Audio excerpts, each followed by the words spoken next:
तो प्यारे मित्रों नमस्कार। कैसे हो आप सभी लोग। मैं आशा करता हूँ कि आप सभी लोग अच्छे होंगे। आप सभी का स्वागत है आपके अपने प्यारे से YouTube channel Atri chemistry classes पर। मैं आपको समझाने वाला हूँ क्लास 11th केमिस्ट्री का मोस्ट इम्पोर्टेंट टॉपिक मोल प्रभाज को। तो चलिए बिना देरी किए शुरू करते हैं। सबसे पहले आप इसकी परिभाषा में लिखेंगे किसी विशेष घटक के मोलों की संख्या और कुल विलयन के मोलों की संख्या के अनुपात को उस विलयन का मोल प्रभाज या मोल अंश कहते हैं। इसे x से प्रदर्शित करते हैं। उदाहरण के तौर पर देखिए, माना कोई विलय A है, कोई विलायक B है, जहाँ पर विलय A का भार WA है और इसका अनुभार MA है। विलायक B का भार WB है और इसका अनुभार MB है। तब मोल के लिए भार बटे अनुभार WA बटे MA विलायक B का मोल प्रभाज होगा NB बराबर WB बटे MB। इस प्रकार से आप इसका मोल प्रभाज निकालेंगे।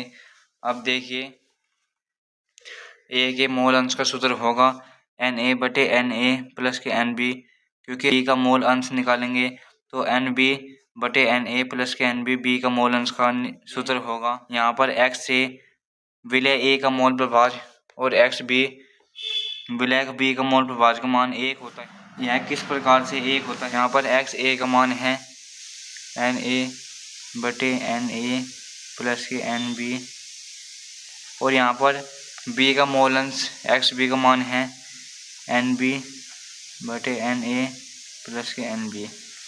अब किस प्रकार से निकालेंगे। यहाँ पर Na प्लस के NB लघुत्तम आएगा, ऊपर आएगा Na प्लस के NB।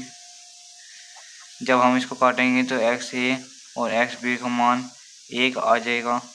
यदि XA का मोल प्रभाज आपको पता हो तो आप 1 में से घटाकर XB का विलयन B का मोल प्रभाज ज्ञात कर सकते हैं। एग्जाम्पल्स को देखिए, यहाँ पर दिया गया है 40 ग्राम NaOH को 180 ग्राम H2O में घोलने पर इसका मोल प्रभाज ज्ञात को।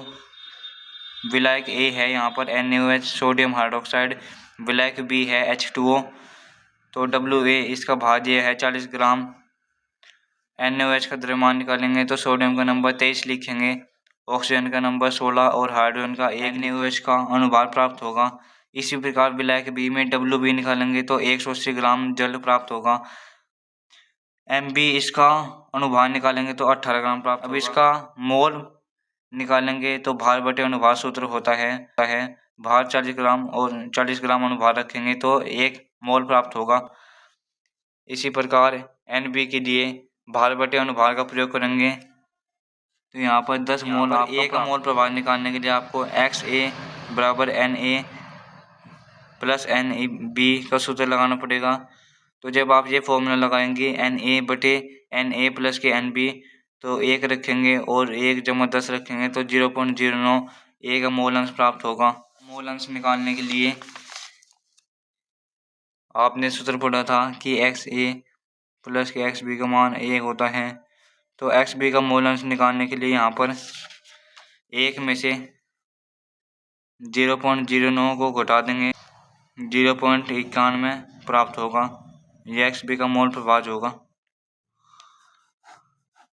इस प्रकार से आप इसके उदाहरण का स्क्रीनशॉट ले लीजिए।